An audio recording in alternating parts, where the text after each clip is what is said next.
Ei no ega ju see, mida õige oleks siit küsida selle kohta sealt üle koridori Ivo käest, aga see, mida Riigikohus siin nendes asjades on ju öelnud, ei ole ju mitte see, et riik ei või keelduda viisade või elamislubade andmisest, vaid et see ei oleks diskretsiooni otsus.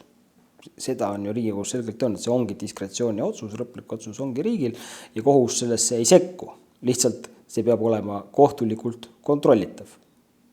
Et kohtus vaidlemise õigus.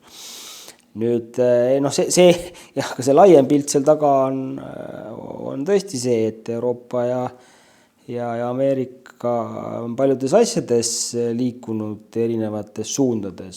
Ilmselt ütleme, seda me näeme ju siin ka Ukraina sõja kontekstis või Vene-Ukraina sõja kontekstis ka kõige selgemalt sakslaste ja ameeriklaste või inglaste suhtumise erinevuses, et kus Anglo-Ameerika maailmal on reaalsustaju olemas ja Saksamaa poliitikud jätkuvalt ütlevad, et miks need ukrainlased vastu panevad, et lõpetage sõda ära, meile sõda ei meeldi, kuna meil läheb muidu selle tõttu toa soe kallimaks.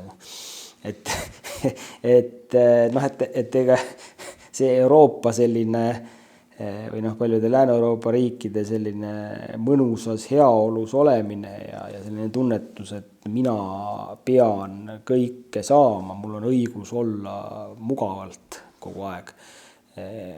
On ilmselt tõesti natuke liikunud ühte äärmusesse ka tänu sellele, et Euroopas on olnud nüüd üsna pikka aega rahu.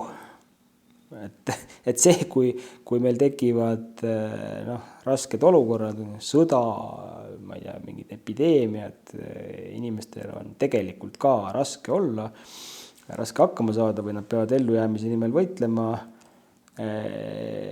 ilmselt seda suhtumist mingite aastate jooksul muudab. Mõnes mõttes on see nagu küüniline öelda, aga see sõda siin meie külje all toob meid reaalsusesse rohkem tagasi. Et ameeriklastel on kogu aeg olnud, kogu aeg on nad osalenud erinevates konfliktides, maailma politseiniku roll ja sellest tulenevalt see selline reaalsustaju on suurem.